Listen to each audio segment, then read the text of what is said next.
Viewers. दर्शकों नमस्कार। Break के बाद आपका फिर एक बार स्वागत है शाम की खबरों में। अब आगे बढ़ने से पहले डालते हैं नजर आज की मुख्य सुर्खियों पर। नागपुर पुलिस के ऑपरेशन थंडर के तहत जरीपटका में नशे के कारोबार पर बड़ी कार्रवाई। विजय वट्टेदीवार का ओबीसी जनगणना पर बयान। नागपुर के जरीपटका पुलिस थाना क्षेत्र में एक आरोपी गिरफ्तार। और अब खबरें विस्तार के साथ। नागपुर पुलिस की ऑपरेशन थंडर के तहत जरीपटका में नशे के कारोबार पर बड़ी कार्रवाई सामने आई है। नागपुर पुलिस ने ऑपरेशन थंडर के तहत जरीपटका क्षेत्र में नशे के कारोबार पर एक बड़ी कार्रवाई की। पुलिस को सूचना मिली थी कि 2 युवक जरीपटका के चावला चौक में एमडी यानी कि मेफेड्रॉन बेचने के लिए खड़े हैं। गिरफ्तारी के दौरान आरोपियों के पास से 5 ग्राम एमडी और 2 मोबाइल फोन बरामद हुए, जिनकी बाजार में कीमत लगभग 25,000 बताई जा रही है। पुलिस के अनुसार ये दोनों युवक लंबे समय से जरीपटका क्षेत्र में अपने जान पहचान वाले ग्राहकों को एमडी ड्रग्स मुहैया करवा रहे थे। गुप्त सूचना मिलने के बाद पुलिस ने छापा मारकर उन्हें रंग हाथ गिरफ्तार किया। पुलिस ने आरोपियों के खिलाफ एनडीपीएस एक्ट के तहत मामला दर्ज किया है और उन्हें 6 जून तक पुलिस हिरासत में भेजा गया है। पुलिस अब इस बात की जांच कर रही है कि आरोपियों ने ये एमडी कहां से प्राप्त की और इसके वितरण नेटवर्क का पता लगाने की कोशिश कर रही है। दादा थोड़ा सा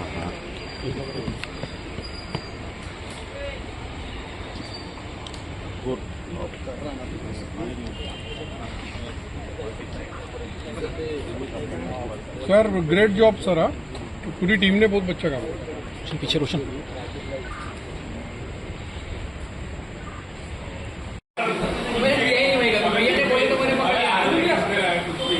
लेके जाओ। तू पेपर में देता नहीं लेके जाओ इसको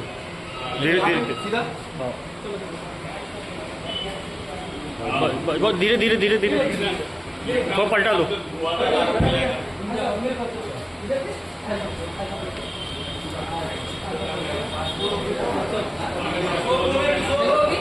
ऊपर लेके जाना।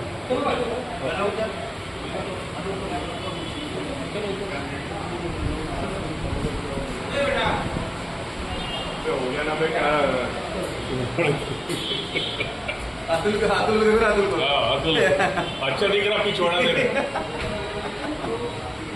पिछोड़ा आना चाहिए उसका। माननीय सीपी साहब, डीसीपी साहब जोन 5 इनके मार्गदर्शन के नागपुर शहर में पूरी तरह से अमली पदार्थ विरोधी विशेष मुहिम चालू है। उस अंतर्गत जरीपटका पुलिस स्टेशन के अंदर भी एनडीपीएस जो टीम है वो भी इंफॉर्मेशन निकाल रही थी। छोटी छोटी कार्रवाई हो रही थी। उनमें से माल कौन बेच रहा है उस बारे में कुछ जानकारी मिलने के बाद रात को 3 बजे हमें जानकारी मिली कि चावला चौक पे 2 व्यक्ति जरीपटका मार्केट में 2 व्यक्ति एमडी बेचने के लिए आए हुए हैं। तो हम उन लोगों ने ट्रैप लगाया। नाइट का जो ऑफिसर था पीएसआई किल्लेदार, एनडीपीएस टीम के गुप्ता, हलमारे और सब टीम लोगों ने वहाँ पे रेड करके उनको रेड हैंडेड पकड़ लिया। उनके पास से 5 ग्राम एमडी मिला हुआ है। उनके 2 मोबाइल मिले, वो जब्त किए हैं। उनको आज कोर्ट में हाजिर किया था। उनको 26 तारीख तक पुलिस कस्टडी मिली हुई है। सर ये मोबाइल टच थे क्या? टच मोबाइल थे क्या? छोटे मोबाइल थे? ये नॉर्मली जो ऐसे काम करने वाले बॉक्स मोबाइल यूज करते, छोटे मोबाइल, स्टैंडर्ड मोबाइल, वो दोनों मोबाइल वैसे ही है। उनसे उस बारे में अभी सीडीआर निकाल के वो किसके कांटेक्ट में थे, किन किन से माल लेते थे, किसको बेचते थे, ये सब इंफॉर्मेशन निकाल के आगे की इंक्वायरी चालू है। सर ये 2 आरोपी जरीपटका के रहने वाले थे क्या? कुछ ये दोनों आरोपी जरीपटका के रहने वाले हैं। एक है हितेश बिखानी और एक है आकाश केवल रमानी। दोनों जरीपटका के स्थानिक रहवासी हैं। ये कितने साल से कुछ ऐसे धंधा कर रहा था? अभी तो उस बारे में इंक्वायरी चालू है कितने साल से, लेकिन हमें जानकारी मिली थी कि ये लोग कर रहे हैं, तो उस हिसाब से हम लोग ने ट्रैप लगा के उनको पकड़ लिया है। सर टोटल मुद्देमाल कितने का है?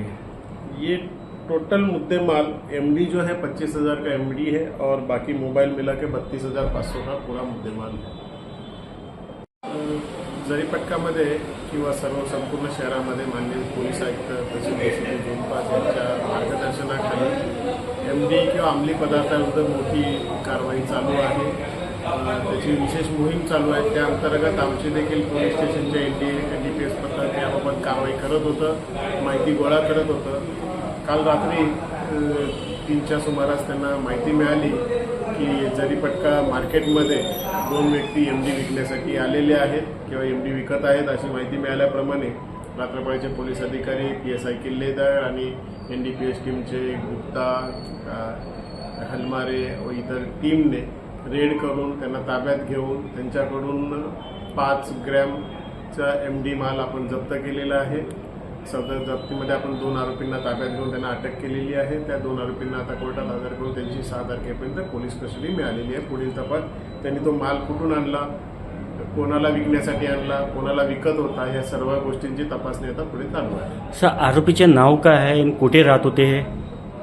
आरोपीचं नाव आहे, एक आरोपी आहे हितेश विखानी आणि दुसरा आहे आकाश केवल रमानी. दोन्ही जरीपटक्याचे रहिवासी आहेत, स्थानिक आहेत आणि ते आमच्या माहितीनुसार, प्राथमिक माहितीनुसार स्थानिक लोकांनाच माल ते विकत होते, बाहेरून आणून माल विकत होते. आता पोलीस कस्टडी दरम्यान त्यांच्याकडून पूर्ण माहिती घेऊन माल कुठून आणत होते आणि कोणाला देत होते याची आम्ही माहिती घेत आहोत. सब जप्तीमध्ये यांचं काय भेटला, काय मोबाईल हे? जप्तीमध्ये आपण त्यांचा फक्त आपल्याला मोबाईल माल, MD माल, त्याचबरोबर त्यांचे दोघांचे 2 मोबाईल आपल्याला जप्त केलेले आहेत. आपण एकूण 32,000 रुपयाचा आपण माल जप्त केलेला आहे. MD 25,000 रुपयाचा आहे आणि मोबाईल हे त्यांचे छोटे मोबाईल होते जे MD खाणारे किंवा विक्रेता जसे छोटेसे बॉक्स फोन वापरतात त्या पद्धतीचे त्यांच्याकडे 2 प्रकारचे मोबाईल मिळालेले आहेत, ते दोन्ही जप्त केलेले आहेत. सर हे MD कोणत्या जागामध्ये कुठे पकडलं, रेट कुठे झाली, कोणता चौकात? चावला चौक माता मंदिर जे आहे, चावला चौक जरीपटका मार्केटमध्ये, त्या ठिकाणी आपण त्यांना ट्रॅप लावून पकडलेलं आहे. सर आव्हान का गरजेलो एक असं याच्यामध्ये आव्हान आपण असंच करू शकतो की लोकांना अंमली पदार्थ सेवन केल्याचे दुष्परिणाम हे प्रथम आपण लोकांना समजून सांगितलं पाहिजे. ते ज्या नशेमध्ये जे अडकलेले लोक, त्या लोकांना त्या नशेमधून मुक्त केलं. जर त्याची डिमांड कमी करू शकलो आपण, लोकांना नशामुक्त करून डिमांड कमी करू शकलो तर सप्लाय करणारे देखील ऑटोमॅटिक कमी होतील. त्याचबरोबर ज्या विक्री करत आहेत, सप्लाय करत आहेत, विक्री करत आहेत, त्यांनाही आव्हान आहे की तुम्ही एक पूर्ण पिढीच्या पिढी संपूर्ण आयुष्य लोकांचं खराब बर्बाद करत आता अशा प्रकारचे अंमली पदार्थ विक्री करून. त्यामुळे त्यांना सगळ्यांना आमचं आव्हान आहे की लोकांनी याचं अंमली पदार्थाचं सेवन करू नये. जे करत असतील त्यांनी नशामुक्तीकडे वळून या नशेतून मुक्त व्हावं आणि जे विकत आहेत त्यांना आमची खडसावणी आहे की आपण विक्री करताना मिळवला तुमच्यावर मोठ्यात मोठी कारवाई करणार होता. और अब अगली खबर, विजय वट्टेदीवार का ओबीसी जनगणना पर बयान सामने आया है। कांग्रेस नेता विजय वट्टेदीवार ने ओबीसी जनगणना की आवश्यकता पर जोर देते हुए कहा कि भाजपा ने ओबीसी समुदाय का इस्तेमाल सत्ता में आने के लिए किया, लेकिन अब उन्हें नजरअंदाज किया जा रहा है। उन्होंने आरोप लगाया कि ओबीसी जनगणना की मूल मांग राहुल गांधी ने की थी और सरकार डरकर जनगणना की घोषणा कर रही है। वो ये भी कहते हैं कि अगर सरकार ईमानदार होती तो जातिवार जनगणना 2025 में ही पूरी हो जाती। उन्होंने भाजपा पर झूठ बोलने का आरोप लगाया और कहा कि जब तक जनगणना नहीं होती तब तक इस पर भरोसा नहीं किया जा सकता। विजय वट्टेदीवार ने नागपुर नगर निगम में भ्रष्टाचार का आरोप लगाते हुए कहा कि भाजपा ने सत्ता से पैसा, पैसे से सत्ता का समीकरण अपनाया है। उन्होंने आरोप लगाया कि केंद्रीय मंत्री नागपुर से है और मुख्यमंत्री अपनी तैयारियों में व्यस्त, जिससे यह स्पष्ट होता है कि विजय वट्टेदीवार ने मुंबई के कुर्ला में अडानी को दी गई जमीन को लेकर सवाल उठाए। उन्होंने कहा कि यह जमीन धारावी पुनर्वास के बजाय रियल एस्टेट टावर बनाने के लिए दी गई थी, जिसकी कीमत कम से कम 25,000 करोड़ रुपए है। उन्होंने आरोप लगाया कि मुंबई को बेच दिया गया और महाराष्ट्र को अडानी के पास गिरवी रख दिया गया है। मला गुजरात मधून ड्रग्स येतात, गुजरात मधून बोगस बियाणे येतात, ते सर्व गुजरात मधूनच काय येतात याचा प्रश्न महाराष्ट्रातील लोकांना पडलाय। खरंच हे बोगसगिरी गुजरातमध्ये चालली आहे का, की बोगस नेतृत्वामुळे इकडे काय ते होतंय का? हे सगळं गुजरातवरच काय येत आहे? हे सर्व जे होत असताना सरकार काय झोपली आहे का? गुजरात मधून येऊ देत किंवा आंध्रामधून येऊ देत, तेलंगणामधून येऊ देत, बोगस बियाणे महाराष्ट्रात येतातच कशी? हे मंत्री काय करतात, सरकार काय करतात? शेतकऱ्यांचा जीव चाललाय, अवकाळी पावसाने त्यांचा होता नव्हता गेलाय आणि पुन्हा बोगस बियाणाचा मार झाला तर खरीप पिकावर त्याचा परिणाम होईल आणि शेतकरी पुन्हा आत्महत्या करेल। अरे आत्महत्या काय, यांना लाजही वाटत नाही। शेतकरी मेला काय गेला काय यांचा रोजचा मीटर जोरात सुरू आहे। 15% दर गेलाय आता. 10%, 5% होते, 7% झाले, 10% झाले, आता 15%. काही डिपार्टमेंट तर 20% मंत्री मागत आहे. आता हे सगळं लुटून साफ करून ठेवतील. कळेल येणारे दिवस. सत्तेचा माज, सत्तेची मस्ती जी आहे ती जे दाखवत आहेत ते दिसणार आहे. स्थानिक स्वराज्य संस्थांच्या निवडणुका काँग्रेस स्वबळावर लढणार आहे का, की महाविकास आघाडी घेऊन लढणार आहे का? की पवार, दोन्ही पवार एकत्र येण्याची चर्चा सुरू आहे. इकडे उद्धव ठाकरे गट तिथं मोठ्या प्रमाणात भूकंप होत आहे. त्याच्यावर काँग्रेसचं काय स्टँड आहे? नाही, काँग्रेस हा असा राष्ट्रीय एकमेव पक्ष आहे. प्रादेशिक पक्षांच्या संदर्भात कोणती भूमिका कधी घेतील ते कोणी भविष्य व्यक्त सांगू शकत नाही.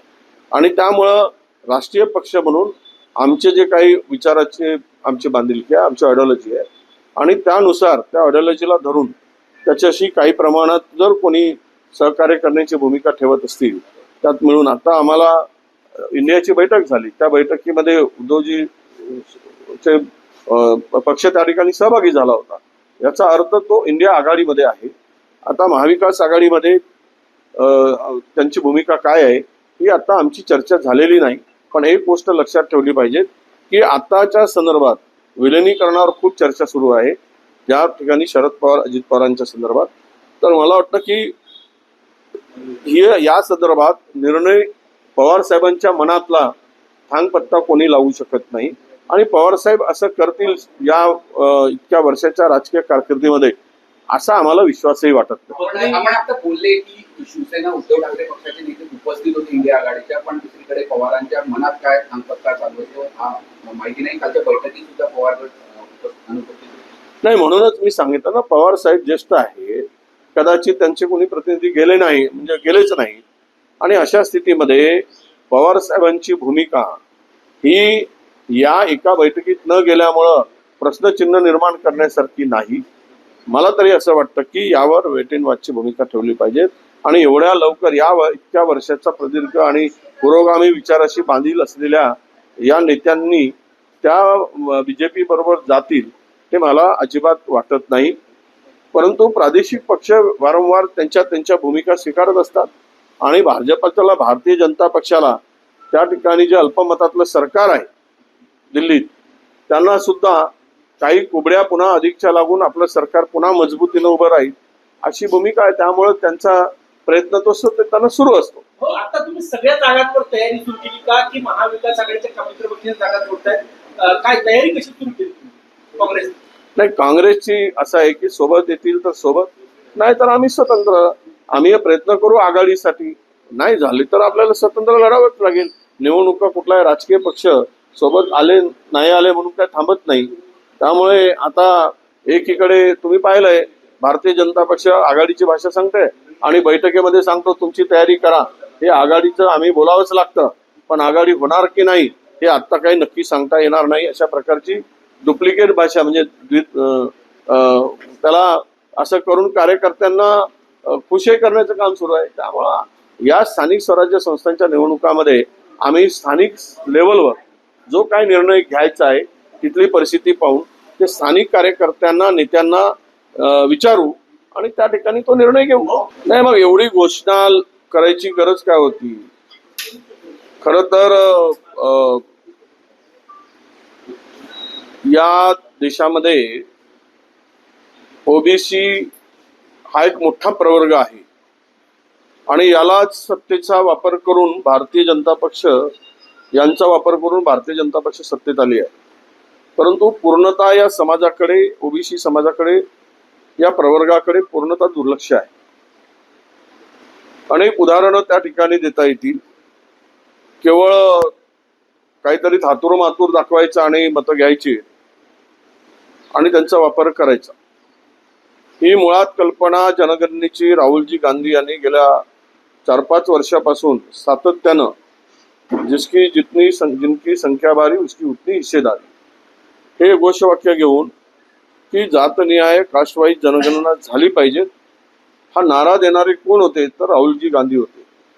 त्यांच्या मागणीचं खरं यश आहे. घाबरून सरकारने ही जनगणनेची घोषणा केली आणि स्वतःची पाठ थोपटून घेतली. मुळात विषय असा येतो की जर तुम्हाला ही कास्टवाईज जनगणना करायची आहे तर 27ची वाट कशाला बघायची? म्हणजे तुम्हाला पुन्हा ओबीसीचा वापर निवडणुकीच्या तोंडावर करून खोटी आश्वासनं देऊन त्या 29च्या निवडणुकावर डोळा ठेवून हे करायचं आहे का, की काही खरंच ओबीसी समाजासाठी ओबीसी प्रवर्गाला काही द्यायचं आहे, त्यांची जर भावना शुद्ध असती तर आता त्यांनी घोषणा केल्याप्रमाणे या वर्षातच 25 मध्येच या संपूर्ण 26 मध्ये कास्ट वाईज सेन्सस झाला असता, परंतु त्यांच्या मनामध्ये खोट आहे आणि हे खोटारडं सरकार आहे, हे झुटो के सब जुमले. त्यामुळे मला फार यामध्ये 27च्या ला सुरुवात करतील, 28 आणतील, मग 29ला मुद्दा पुढे करतील आणि यामध्ये जोपर्यंत होत नाही लबाडाचं जेवण खाल्ल्याशिवाय खरं नाही असं प्रकार जोपर्यंत होत नाही तोपर्यंत आम्हाला विश्वास वाटत नाही. तुळजापूरचे जे ड्रग्ज प्रकरण आहे त्या प्रकरणात पोलिसांचा जो तपास आहे त्याच्यावर नाराजी उभाटाच्या खासदारांनी व्यक्त केली आहे. मुख्य आरोपीला मोकाट सोडले आणि चार्जशीट मध्ये बऱ्याच त्रुटी असल्याचा असं आहे, सत्तेतील एका पक्षाचा तो मुख्य आरोपी जवळचा आहे, त्या विचाराचा आहे आणि या देशामध्ये राज्यामध्ये सरसकट सत्तेची जवळीक असलेल्या माणसाला पूर्णतः कायदे तोडून कायदे मोडून प्रोटेक्शन देण्याचं काम ओपन सुरू आहे आणि तेच त्या ठिकाणी झालेलं आहे. ज्या मंदिराच्या सारख्या पवित्र ठिकाणी पाप करतायत त्यालाही वाचवण्याचं पाप या सरकारमधील काही लोकांनी केलेलं आहे. हे पोलिसांनी केलेलं नाही तर हे सरकारमध्ये सहभागी असलेल्या लोकांनी केलेलं आहे. उभाटाची काही जण शिंदे गटात जाण्याचं चर्चा सुरू आहे. ऑपरेशन टायगरच्या हे चर्चा नेहमीची आहे, ही चर्चा होत राहणार. सत्ता आहे आणि सत्तेतील लोकही चर्चा करत राहणार विरोधकांना कमजोर करण्यासाठी. त्यामुळे मला वाटत नाही यामध्ये तथ्य आहे, सत्य आहे आणि आज तरी परिस्थिती तशी कुठेही दिसत नाही. सुधाकर बडगुजर यांची काल हकालपट्टी झाली, त्यांना भाजपात घेण्यावरती भाजपमधून पक्षांतर्गत विरोध सुरू झालेले आहेत. नाही, सुधाकर बडगुजरला पक्षातून त्यांनी पक्षविरोधी कारवाई केल्यामुळे कदाचित त्यांनी तो निर्णय घेतला असावा. शिवसेना उभाटा या पक्षाचा तो निर्णय आहे. आता त्यांना त्यांनी मोकळे केला आहे, कोण कुठे जावं तो त्यांचा प्रश्न आहे, आम्ही त्याबद्दल बोलण्याची काही गरज मला वाटत नाही.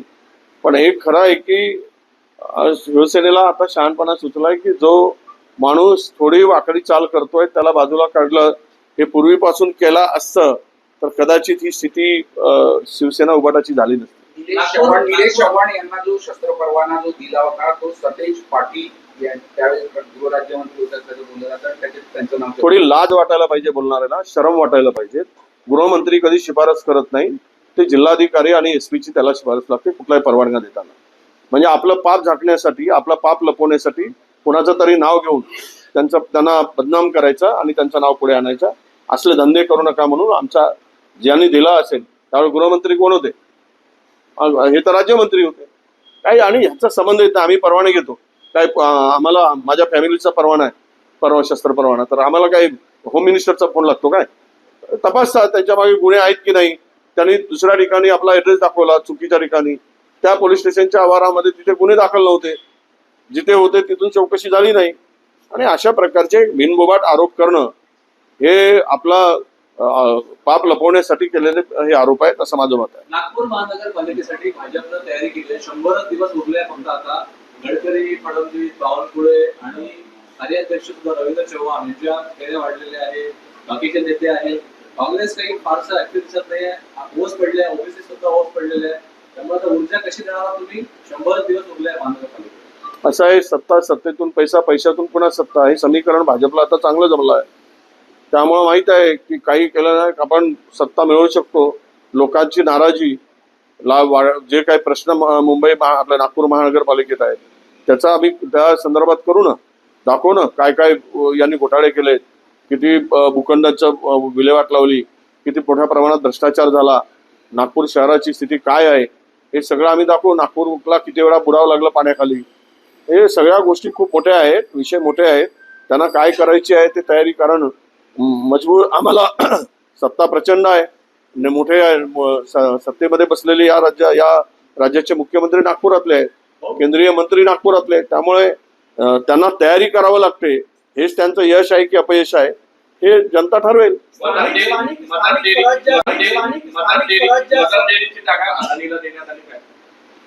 कुर्ला येथील मदर डेअरीची 21 एकर जागा अदानीला दिली. मुंबईतील ही 11वी जागा आहे जी अदानीला आता हस्तांतर केलेली आहे. आणि या एकूण जागेची किंमत आता मार्केट रेट जर आपण काढला तर ती 10 लाख कोटीपेक्षा अधिकची जागा ही आता अदानींच्या घशात टाकलेली आहे. कारण काय सांगितलं जातं की आम्ही धारावीच्या पुनर्वसनासाठी दिले, पण हे अत्यंत चुकीचं आणि खोटारडेपणा आहे. ही जागा दिली त्याला टावर उभे करायसाठी, रिअल इस्टेटचे टावर उभे करायसाठी. काय कुर्ल्याच्या डेअरीच्या त्या प्राईम लोकेशनच्या जागेवर 21 एकर जागेवर ज्याची किंमतच आता मुळात 25,000 कोटी रुपये आहे, या जागेवर तिथे जाऊन त्या धारावीच्या लोकांचे घर बांधणार आहे. कुणाला मूर्ख बनवत आहे आणि कुणाला मूर्ख बनवून लोकांची दिशाभूल करताय. अरे मुंबई विकली, महाराष्ट्र गहाण ठेवलाय अदानीकडे, ही परिस्थिती आणून ठेवलेली आहे. आणि सर्व सरसकट जागा वरून आदेश येतो आणि खालचे लोक सगळे महाराष्ट्रातील त्या आदेशाचं पालन करतात. हुजरेगिरी करून महाराष्ट्राला पूर्णतः उद्ध्वस्त करण्याचं पाठ सुरू आहे. राज्यात म्हणजे ऑप्शन विदर्भात जिथे जिथं बोगस याला पकडल्या काँग्रेसची चांगली ताकद आहे. शिवसेना उद्धव ठाकरे पण खूप दावा करत आहे. मुंबई बाबत काय नाही, आता हे दोन भावांचं चाललेलं आहे, त्यांची काय भूमिका ठरते आहे ही आज काही यावर भाकीत करणं उचित होणार नाही. परंतु मुंबईतील अनेकांचं मत आहे की यावर निर्णय जो घेताना उद्धवजी आणि राजजी एकत्र येतात का, की येणार नाही. हा निर्णय झाल्यावरच आपण पुढे जाऊ. निर्माण झालेला आहे.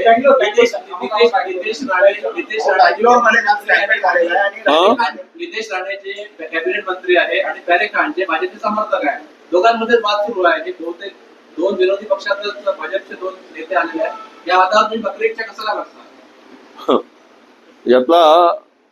यातला बकरे कोण शोधत आहे हा खरा प्रश्न येतो. या दोघांनाही जनतेला बकरा करू नये आणि आपली ईद साजरी करू नये म्हणजे झालं. यांच्या मागचं गणित हे आहे, जनतेला बकरा करा आणि त्याचा हलाल करा आणि आपण मजा मारा, ही त्यामागची भूमिका आहे. हे दोघेही ढोंगी बनावटी आहेत. कारण अनेक पक्षामध्ये काम केलेली ही मंडळी आहे. यांच्या निष्ठेवरच खरं म्हणजे प्रश्नचिन्ह आहे. त्यामुळं या अशा लोकांच्याकडून जनतेने हे कपडे वस्त्र कुठलेही घालोत, दोघे कशी टोपी घालोत, पण हे टोपीबाज आहेत हे महाराष्ट्रातील जनतेला ठाऊक झालं आहे. मुख्यमंत्र्यांच्या राजीनाम्याची मागणी करण्यात बँगलोरमध्ये काल चेंगराचेंगरी झाली नाही बघा, हे मुख्यमंत्र्यांच्या राजीनाम्याची मागणी. सगळ्यात महत्वाचं आहे की मॅच संपल्यानंतर दुसऱ्या दिवशी असं आयोजन होणं. टीमचं जे पुढचं जे शेड्यूल होतं, काही प्लेयर्स परदेशात जाणार होते, काही प्लेयर्स इंग्लंडला जाणार माहित आहे ते. मग आम्ही मागणी केली त्यावेळेस आम्हाला राजकीय हेतून मागणी आहे का म्हटलं. कुंभमेळ्यामध्ये झाल्यानंतर बद्दळमध्ये अनेक ठिकाणी घटना झाल्या, त्या ठिकाणी जर हे राजकीय स्वरूपाची मागणी आहे, याला काही तथ्य नाही. ज्या घटना झाली ती अत्यंत दुर्दैवी आहे आणि उद्या तिथे भाजपचं सरकार आलं असतं आणि ती घटना झाली असती तर भाजपचा मुख्यमंत्री राजीनामा दिला असता काय? काही याचं तथ्य नाही.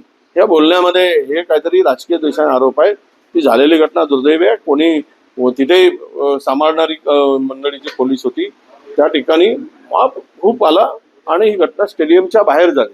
क्राऊड खूप आला बघण्यासाठी. त्यामुळं असे आरोप प्रत्यारोप करणं हे चुकीचं आहे.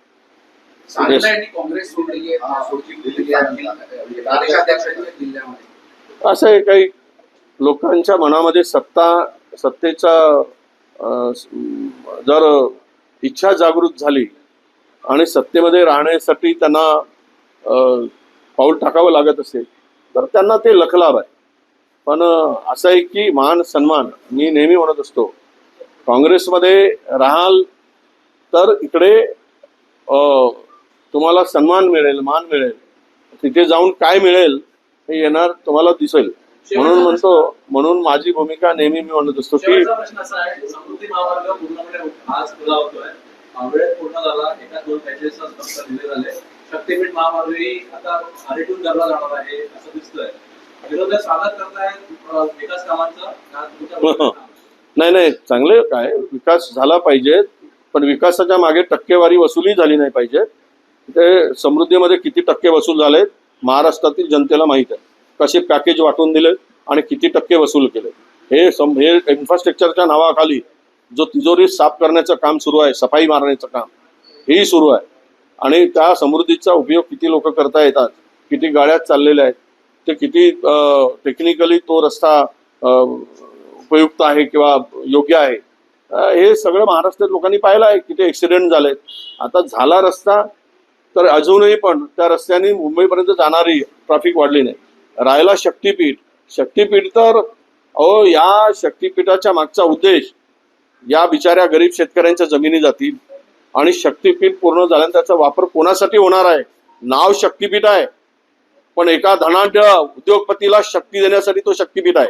येणारा काळ सांगेल, ठरेल, दिसेल यामागची काय भूमिका आहे, काय गरज आहे. पूर्ण नॅशनल रोड, पूर्ण NHI पूर्ण कोल्हापूरपर्यंतचा रोड पूर्ण इन्फ्रास्ट्रक्चर झालेला आहे. पर्याय रोड उभा करण्याची गरज काय आहे. हे सगळं याच्या मागे जे आहे 10% 15% एवढंच काम आहे, त्याच्या मागे दुसरं काम नाही. संजय राऊतांनी आरोप केला की गिरीश महाजन शिंदे गटाचे आमदार होणार आहेत. गिरीश महाजन शिंदे गट होणार असा आरोप संजय राऊत. ते त्यांच्याकडे माहिती असेल, तुम्ही त्यांची माहिती मला विचारून उपयोग काय. और अब अगली खबर, नागपुर के जरीपटका पुलिस थाना क्षेत्र में एक आरोपी को गिरफ्तार किया गया। नागपुर के जरीपटका पुलिस थाना क्षेत्र में एक आरोपी को गिरफ्तार किया गया है जिसने एक महिला के साथ जबरन यौन संबंध स्थापित कर धोखाधड़ी की वारदात को अंजाम दिया था। दरअसल पुलिस ने आरोपी को गिरफ्तार कर उसके खिलाफ संबंधित धाराओं में मामला दर्ज कर लिया है। आरोपी से पूछताछ जारी है और पुलिस अन्य संभावित पीड़ितों की तलाश में भी जुटी हुई है। पुलिस ने इस मामले में त्वरित कार्रवाई करते हुए आरोपी को गिरफ्तार किया और उसे न्यायिक हिरासत में भेज दिया। पुलिस का कहना है कि आरोपी के खिलाफ सख्त कानूनी कार्रवाई की जाएगी ताकि ऐसे अपराधों पर काबू पाया जा सके। पुलिस ने नागरिकों से अपील की कि वे इस तरह के अपराधों के बारे में जानकारी मिलने पर तुरंत पुलिस से संपर्क करें ताकि अपराधियों के खिलाफ सख्त कार्रवाई की जा सके।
यहाँ पे खड़की पुलिस स्टेशन से, खड़की पुना पुलिस स्टेशन से हमारे पास एक फिरियाद 00 से आई थी जिसमें कंप्लेनेंट 47 ईयर्स की खुद एडवोकेट है। उन्होंने एक कंप्लेंट खड़की पुलिस स्टेशन में दी है कि उनको पहले एक मैट्रिमोनियल साइट से किसी का रिक्वेस्ट आया, उससे बातचीत करने के बाद उसने जो आरोपी ने कहा कि मैं शादी करने वाला, मुझे शादी के लिए लड़की। आरोपी जो है 42 साल का आरोपी है। आरोपी का नाम कल्पेश कक्कड़ है जो बॉम्बे का रहने वाला है। उसने पहले शादी करने के लिए बोला गया, फिर वो थाने नागपुर में आए, जो जरीपटका एरिया में उनका घर था। वहाँ पे उन्होंने 14 जनवरी 2024 को उन्होंने एंगेजमेंट की। वहाँ पे एंगेजमेंट के बाद उसने, घर वाले सब बाहर गए थे, तब उसने उसको खाने में कुछ मिला के उसके साथ शारीरिक संबंध बनाए हैं। उसके बाद भी उन्होंने फिर बारंबार शारीरिक संबंध बनाए शादी के प्रिटेक्स्ट पे। बीच में उसने वो खुद इन्वेस्टमेंट का काम कर रहा है ऐसा बोल के उससे 8 से 10 लाख रुपए इन्वेस्टमेंट के नाम पे लिए थे, और अभी उसके बाद वो शादी भी नहीं कर रहा है, कुछ नहीं कर रहा है। तो उस बारे में उन्होंने खड़की पुलिस स्टेशन में कंप्लेंट दी थी, जो कंप्लेंट जिसका जुरिडिक्शन जरीपटका पुलिस स्टेशन आ रहा था, इसलिए उन्होंने यहाँ पे ट्रांसफर किया है। खड़की पुलिस वालों ने आरोपी को कल्पेश कक्कड़ को अरेस्ट करके हमारे ताबे में दिया था, तो कल उसको कोर्ट में पेश कर दिया था। 7 तारीख तक उसकी पुलिस कस्टडी, आगे की जांच चालू है। अभी ये सब कार्रवाई माननीय सीपी साहब, DCP zone 5 sir, ACP Jaripatka sir, इनके मार्गदर्शन में चालू है, इन्वेस्टिगेशन चालू है। इसमें कई बातें सामने आ रही कि ये आरोपी इसी तरह से और भी किसी औरतों को बहुत उसने फंसाया है, शारीरिक संबंध उनसे बनाए हैं, शादी का झांसा देके, और उनके पास से पैसे भी इन्वेस्टमेंट के नाम पे लिए। उसके खिलाफ तेलंगाना में भी एक एफआईआर भेज दी गई है, जो खड़की पुलिस स्टेशन में दाखिल होती है, उसकी कंप्लेंट तेलंगाना में भेज दी गई है। बॉम्बे में भी कुछ चीटिंग की कंप्लेंट उसके खिलाफ दाखिल हो रही है। तो ये सब चीजें ये हैबिचुअल लग रहा है, तो उसके बारे में कंप्लेंट्स आ रही है। नागपुर में और कई कंप्लेंट होंगी, तो वो भी हम लोग देख रहे हैं। नागपुर में और किसी औरतों को या लड़कियों को उसने कुछ फंसाया, तो वो भी हम लोग इन्वेस्टिगेशन में वो जांच कर रहे हैं। सर क्या लगता है? अभी तक तो अकेला ही दिख रहा है कि उसका मोडस ऑपरेंडी है कि जो एल्डरली वुमेन्स है, जो कोई सहारा ढूंढ रही, उनको रिक्वेस्ट भेजना, उनका विश्वास संपादन करना, उनको शादी के लिए झांसा देना, उनके साथ शारीरिक संबंध प्रस्तावित करना, और उनके पास से जो भी उनकी कमाई है वो इन्वेस्टमेंट के नाम से निकाल लेना, ये मोडस दिख रहे हैं। अभी तक तो उस एक का ही इन्वॉल्वमेंट दिख रहा है, कोई गिरोह दिख नहीं रहा है।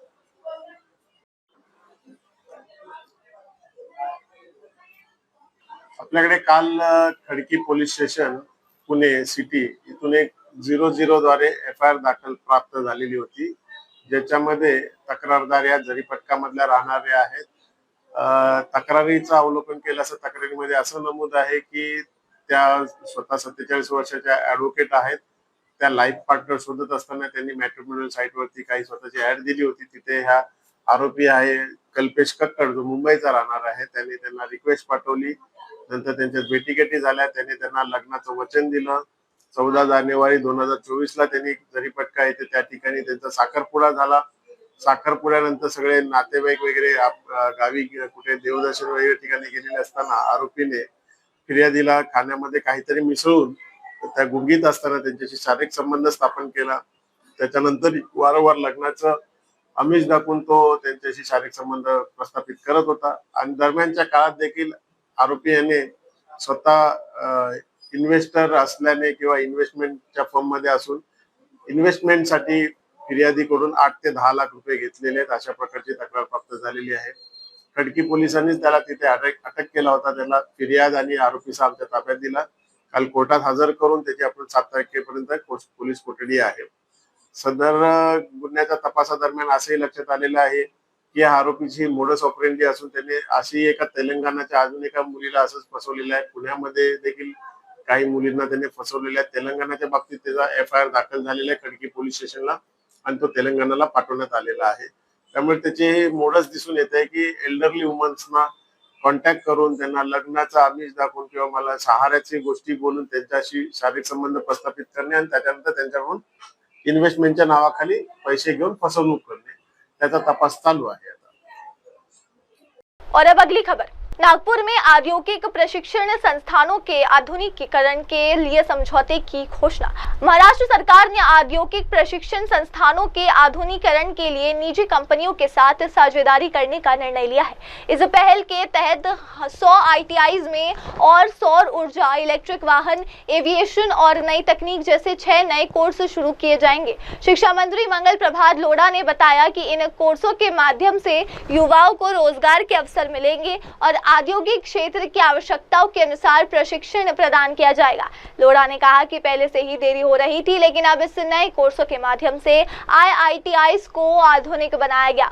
प्रमोटेड ITIs के साथ समझौता करके नए शिक्षक, कंपनी और मशीनरी लाकर इन कोर्सों को लागू किया जाएगा। इस पहल से युवाओं को रोजगार के नए अवसर मिलेंगे और औद्योगिक क्षेत्र की आवश्यकताओं के अनुसार प्रशिक्षण प्रदान किया जाएगा। इसके अतिरिक्त मंत्री लोढ़ा ने एक रोजगार मेले में भाग लिया, जिसमें 19 कंपनियों ने 300 से अधिक छात्रों को नौकरी के प्रस्ताव दिए। इस अवसर पर एक नया छात्र एप्लीकेशन भी लॉन्च किया गया है, जिससे प्रशिक्षण और रोजगार के अवसरों तक पहुंच आसान होगी।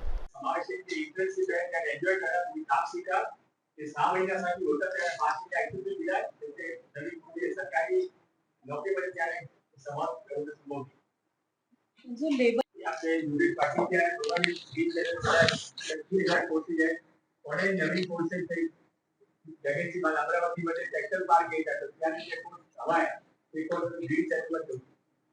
सर हे सांगा आपल्याकडे ट्रेन वाढवत आहे की आपल्याकडे रोजगार ट्रेन होत नाही आणि म्हणणं अतिशय बरोबर आहे. मी 6 न्यू रोजगार कोर्सेस और ऊर्जा तंत्रज्ञ, इलेक्ट्रिक वाहन तंत्रज्ञ, ड्रोन तंत्रज्ञ, 3D printing, artificial intelligence, industrial robotics यांचे मित्राचे स्थिती आहे तिथे सांगतील आणि ऑलरेडी इंट्रोड्यूस केला आहे. मित्रा या सर्वांमध्ये आमच्या बरोबर आहे, त्यांचे पार्टनर आहे. मित्राच्या बरोबर पुढे जात आहे. तुम्हाला ते यावर अजून काही विचार असेल तर सांगा. त्याच्या संदर्भात आपल्याकडे कोर्सेस सुरू होत आहेत. हे 6 कोर्सेस तर आत्ता आपण अनाऊन्स केलेले की मिनिमम 100 ITIमध्ये साधारणतः पुढच्या शैक्षणिक वर्षापासून सुरू व्हावं असं माननीय मंत्री महोदय आणि देवेंद्रजी फडणवीस साहेबांचा मनोदय आहे. पण याचबरोबर आपल्याला जे डिजिटल मेकॅनिकच्या ऐवजी आता आपलं EVवर शिफ्ट होत आहे किंवा न्यू टेक्नॉलॉजी जी एव्हिएशनमध्ये आहे असे जर कोर्सेस सुरू करायचे असेल तर त्याचीसुद्धा मुभा तुम्हाला नवीन कार्यक्रमाच्या अंतर्गत दिला जाणार आहे. आणि त्याच्या संदर्भात पालकर मॅडम आणि योगेश सर विद्यापीठाने आणि MSBE बोर्डाने स्वतंत्र ग्रीन चॅनल करून तुम्हाला परवानगी देण्याचं ठरवलेलं आहे. ज्यामुळे नागपूरकरांना जे कोर्स हवे असतील ते त्यांनी डिझाईन करून द्यावे. करिक्युलम मान्य संबंधित संस्था बघतील आणि त्याला 100% मान्यता देतील अशी अपेक्षा आहे. सो आपण आपले कोर्सेस सादर करावेत आणि विद्यार्थ्यांना किंवा इंडस्ट्रीला जे नीड आहे आणि ज्यातनं विद्यार्थ्यांना कॅप्टिव्ह प्लेसमेंट मिळतील असे कोर्सेस आपण शिकवणं अभिप्रेत आहे. त्यामुळेच ही PPP पॉलिसी आपण इथे घोषित करतो. यामागे 2 कारण आहे. एक तर आपल्या देशामध्ये लेबरने सन्मान कमी आहे. आपण कुठे आउट ऑफ इंडिया गेले तर ते तिथे आपलं बरोबर बसून 2 माणूस गाडीमध्ये उतरता त्यांचे कपड्यामध्ये सिमेंट चुना ते लागलेलं आहे कामामधून आलं आहे.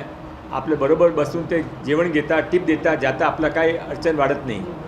असं आपण कुठे गेले आणि मिसळपाव खायला बसले असं काही काम कळला नाव नाही आला तर आपण असा आपणामधून काही लोक असा मनामध्ये ठेवता रे कसा हॉटेल आहे. हा जे काही निघाला पाहिजे लेबरने सन्मान दिला पाहिजे. आमचा तर असा तरी प्रयत्न आहे की ते आता नाम पण चेंज करू आम्ही ते प्लंबिंगने वॉटर इंजिनियर म्हणून असा आमचा एक प्रयत्न चाललेला आहे. तो जोपर्यंत लेबरने सन्मान होत नाही तोपर्यंत आपले मुली सर्व काममध्ये येत नाही. जो रोजगारची कमी आहे नाही आहे, रोजगार आहे जास्त आहे, फार रोजगार आहे. प्रत्येक कंपनीमध्ये एक HR डिपार्टमेंट आहे. त्याने कामही लोकांना शोधायचं आहे की रोजगारसाठी. पण रोजगार कोण घेता आपले लोक कमी घेता बाहेरतून लोक तिथे घेता जे काय करायला तयार आहे. हा स्किल अपग्रेडेशन करून आपले महाराष्ट्राचे मुलामुली रोजगार मिळावे हा आमचा प्रयत्न आहे. एक स्कीम आली होती सर 6 महिने 8 महिन्यापूर्वी निवडणुकीच्या आधी एक स्कीम आली होती. इंटर्नशिप योजना आणली होती. मग इंटर्नशिपवाल्यांनी आंदोलन केलं आणि त्यांचं म्हणणं होतं की आम्हाला सरकारी नोकरीमध्ये समाविष्ट करा. त्या योजनेची आता काय स्थिती आहे मुख्यमंत्री ते पूर्वीपासून त्याने सांगितलं आहे की सरकारी योजनेमध्ये समावेश ते इंटर्नशिप आहे त्याने एन्जॉय करा तुम्ही काम शिका. ते 6 महिन्यासाठी होता त्याने 5 महिने एक्सटेन्शन दिलं आहे. ते नवीन ते सरकारी नोकरीमध्ये त्याने समावेश करणं संभव नाही आहे. लेबर पेमेंट म्हणजे करण्यात येत होतं आणि आता लेबर पेमेंट जो वाढीव होता पण आता पुन्हा कमी करण्यात आलं. याच्यामध्ये लेबर लोकांची नाराजगी पडते काय सांगतात? माझ्या विषयाने ते लेबर डिपार्टमेंटचा विषय स्किल संबंधित किंवा ITI संबंधित काय विचार मला माहीत पण नाही आहे. तुम्ही सांगितलं की कमी तुम्ही सांगितलं मला बघावं लागेल काय कमी केलं.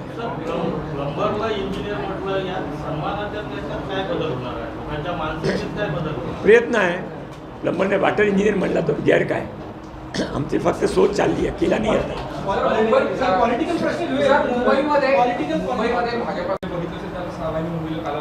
एकही ठिकाण असं नाही की ज्यांच्या पेमेंट रखडलेल्या तुम्ही सांगा काही रखडले असेल काही इश्यू नसेल तर ते 7 दिवसामध्ये क्लिअर होईल.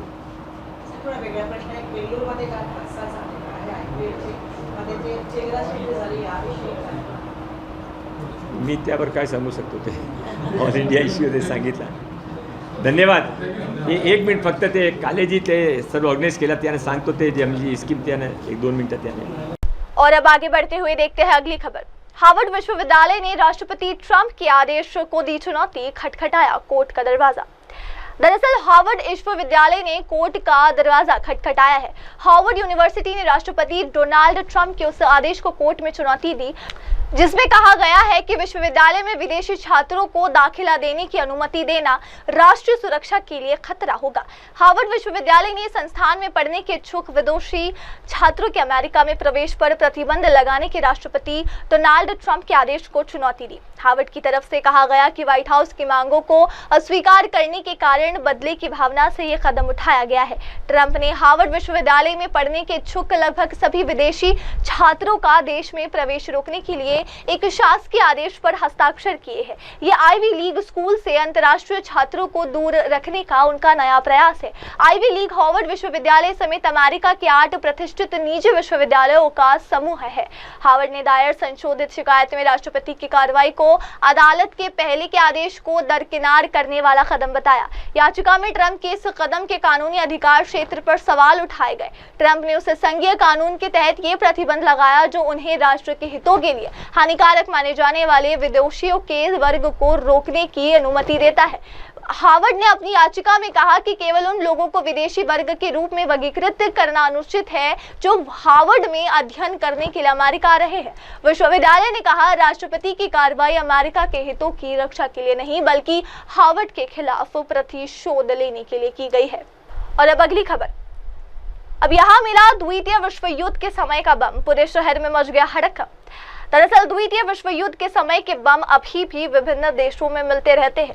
जर्मनी के कोलोन में भी द्वितीय विश्व युद्ध के समय का बम मिला है. इस दौरान एहतियातन 20,000 से अधिक लोगों को उनके घरों से हटाया गया.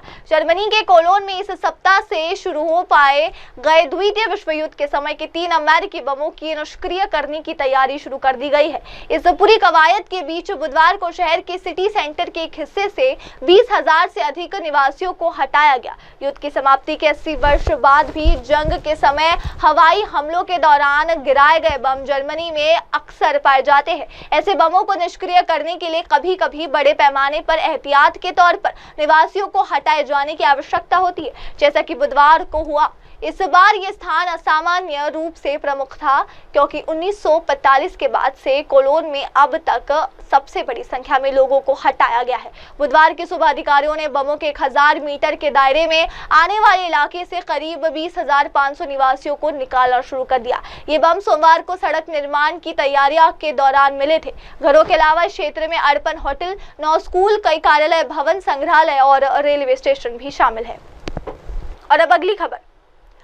हो गया है बड़ा ऐलान, इस साउथ अफ्रीका को मिली कोच पद की अहम जिम्मेदारी. दरअसल Rob Walter New Zealand cricket team के कोच बन गए हैं.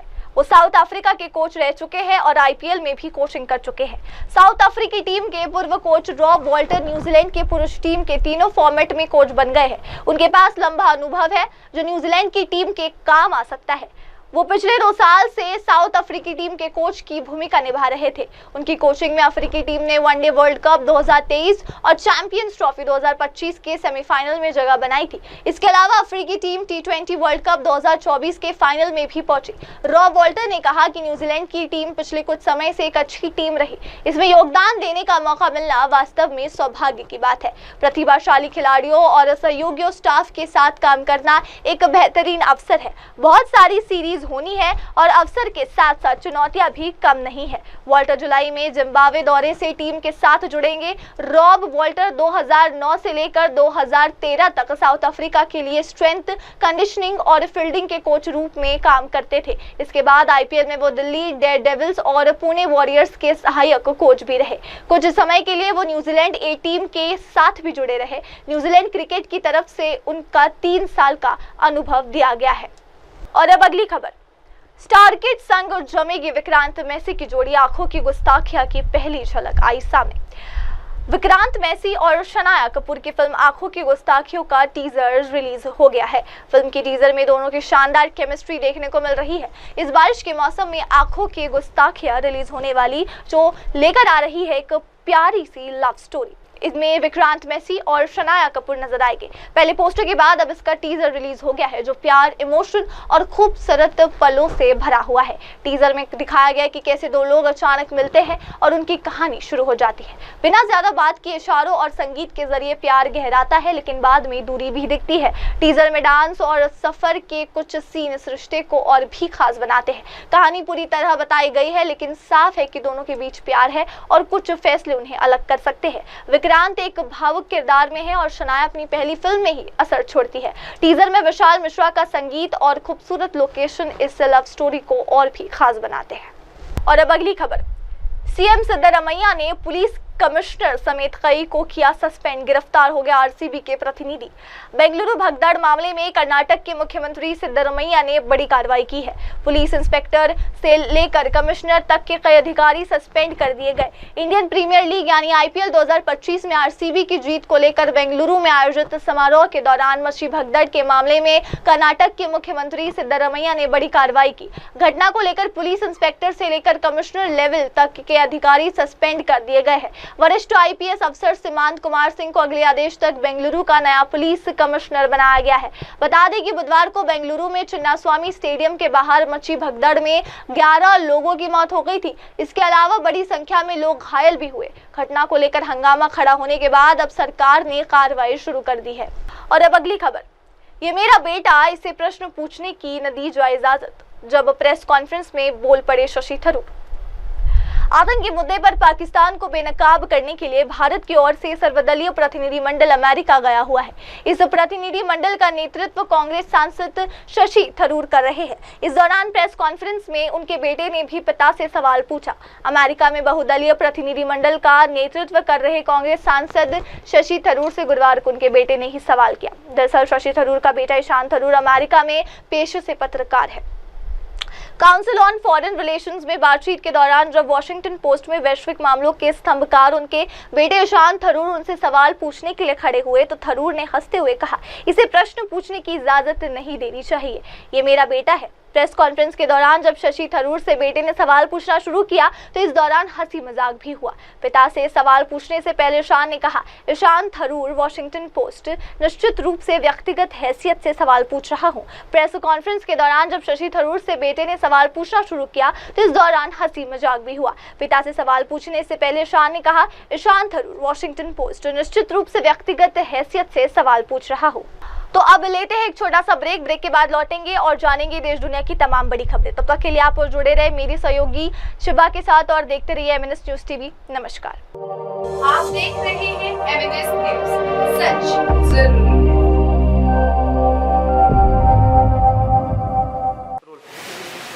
हाय हेलो नमस्कार, मैं हूं पंकज विष्णु और आप देख रहे हैं एमएनएस न्यूज।